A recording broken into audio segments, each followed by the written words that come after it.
Okay. Then we can start the class, I think, no? Yes, sir. Yes, sir. Yes, sir. So this is a slide that we were viewing when we stopped the class yesterday, no? To ring a bell. Yes, sir. Yes, sir. Okay, then we come to that next one. To end up in smoke, that is, anything that comes to an abrupt end, come to nothing. Any work that you do turns out to be a failure, that is, to end up in smoke. Yes? We'll move to the next one. Yes, sir. Yes, sir. As an axe to grind, that means you have a personal gain. Your work is going on, you get involved in that work because if you participate in that work, you are going to benefit out of that. Only because of that, you get involved in that work. That is called to have an axe to grind, to have personal gain. Correct? Anyone's got any questions? No. Then we'll pass on to that next one.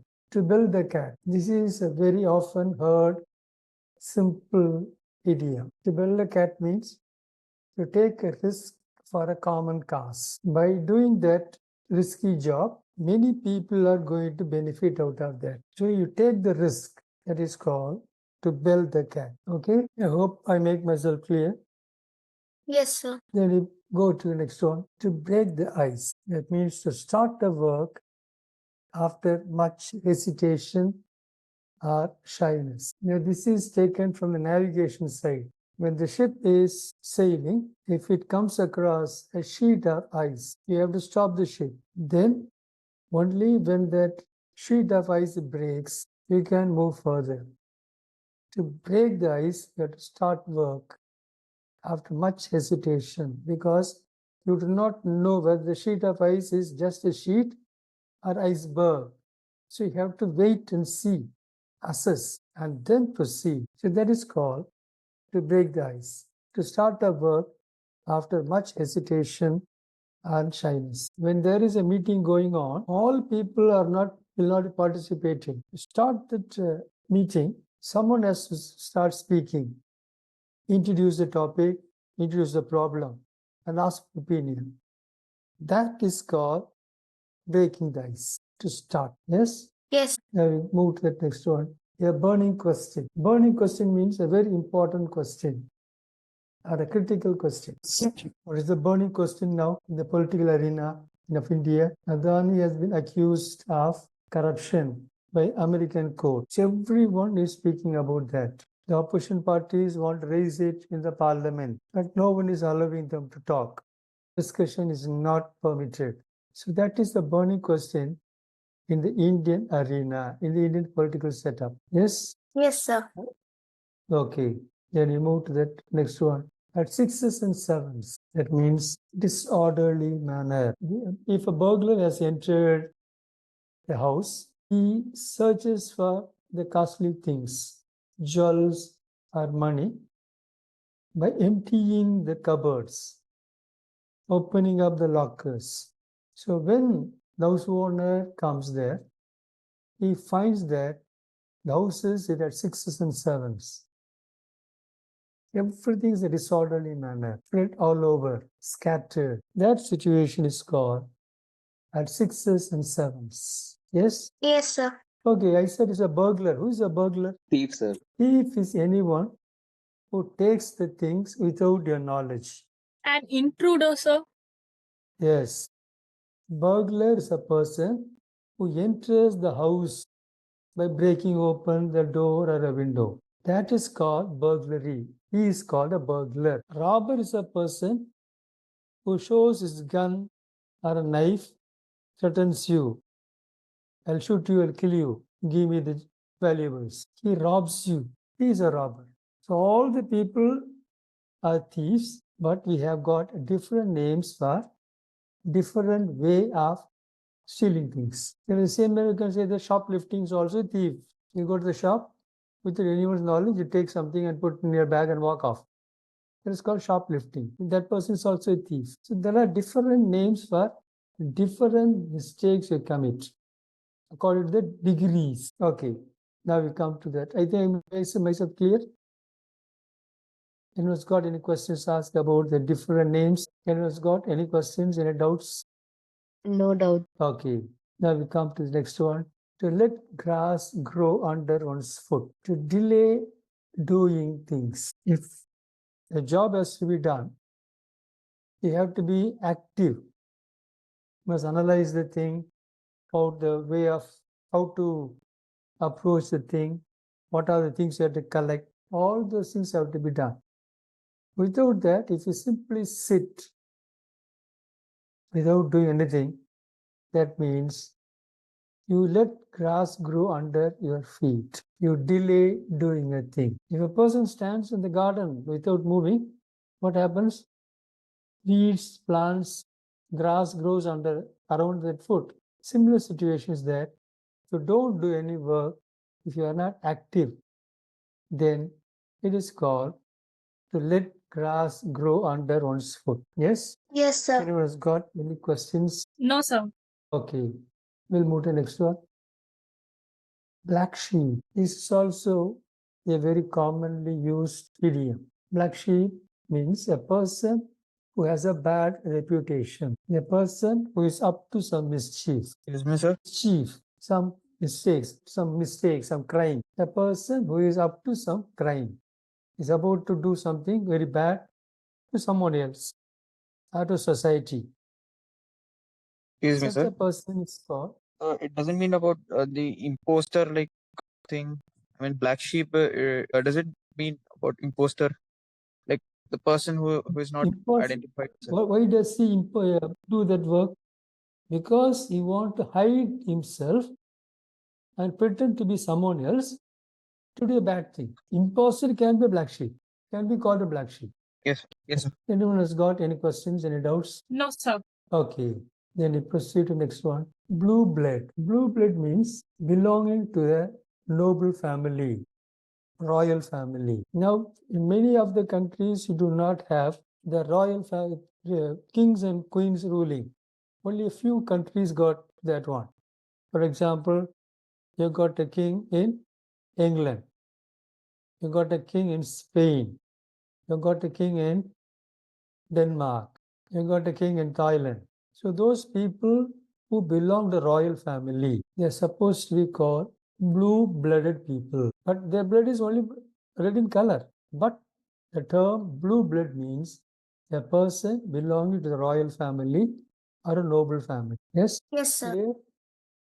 Anyone has got any questions to ask, any doubts? In India also got some people with the blue blood. Can you tell any one or two? So in Sivaganga district, still the royal family have a palace in the power. I'm not able to hear it properly. In Tamil Nadu, Sivaganga district, the royal family still allows their grandchildren.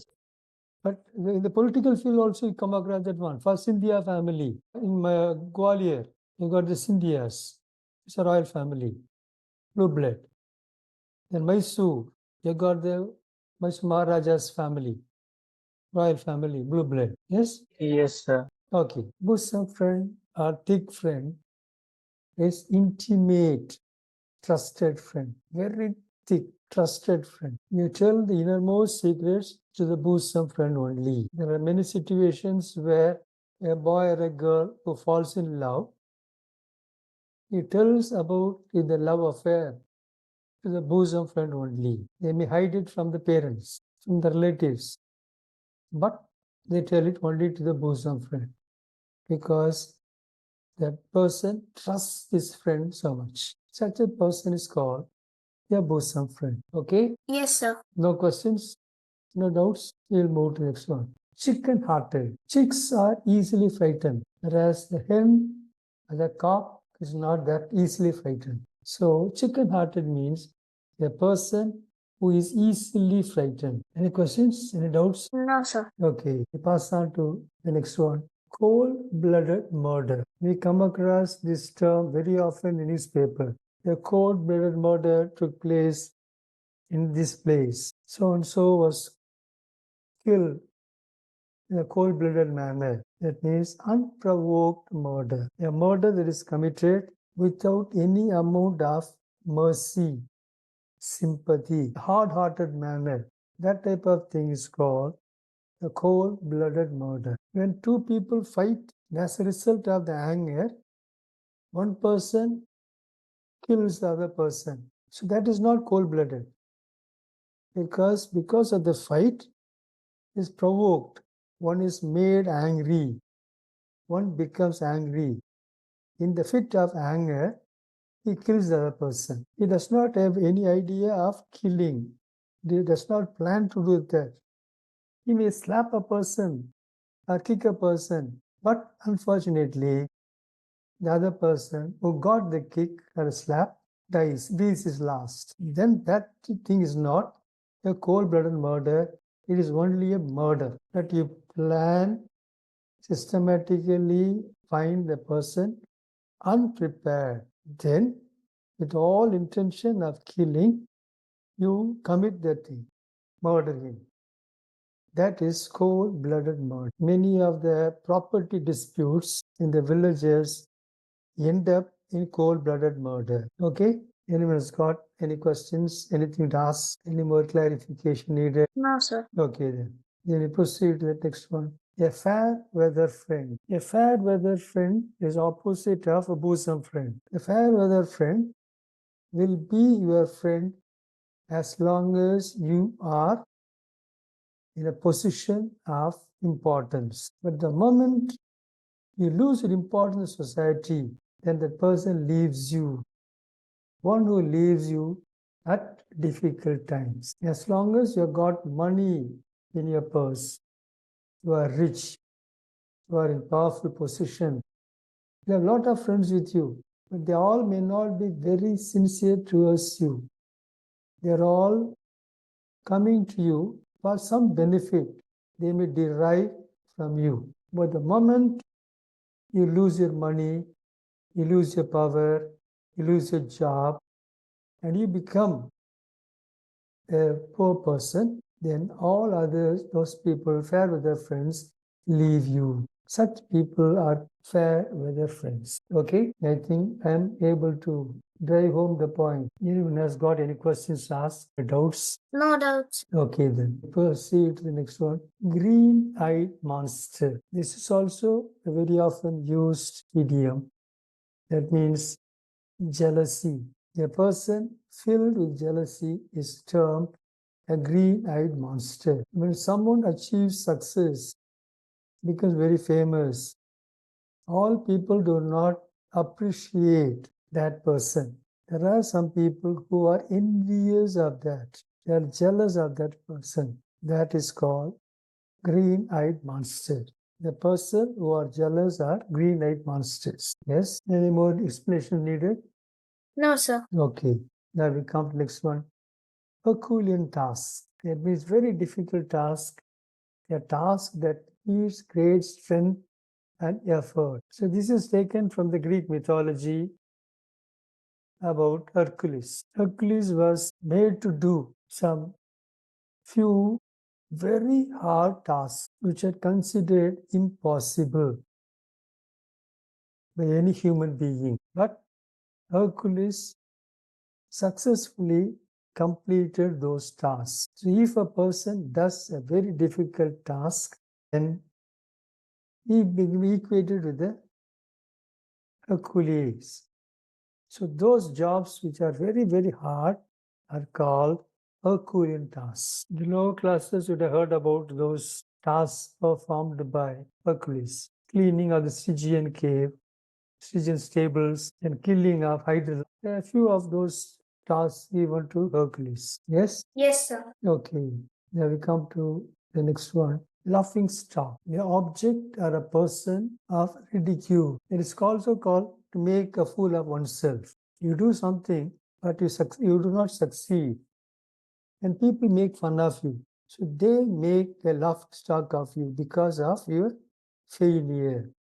They ridicule you. Yes? Any questions? No, sir. Okay. Then we proceed to the next one. To bear the brunt. That means to endure the full force or shock. A job has been assigned to a group of people and you are one among them. Because of some of the mistakes committed by you, that job fails. That mission fails. So you are senior completely bombards you. So you bear the brunt of the mistake committed by you. To endure the full force, the shock from anger from the superior. This may happen in a family also. Your mother may have given a job in the kitchen. When you're doing that one, you not only burn the thing or break the vessel, your mother shows her anger, shouts at you. That is, you have to bear the brunt of the work that you did not perform well. To endure the full force of shock. Clear? Anything needed? An explanation needed? Clear, sir. Okay. You move to the next one. To beggar description. That means beyond the power to describe. It is very impossible to describe the scene. For example, when America dropped the atomic bomb on Hiroshima and Nagasaki, both the cities were completely reduced to ashes. Now, if you want to describe that situation, it is very difficult because there is nothing that you can see as one indication of something was present there. Everything is raised to the ground. That is called to beggar description.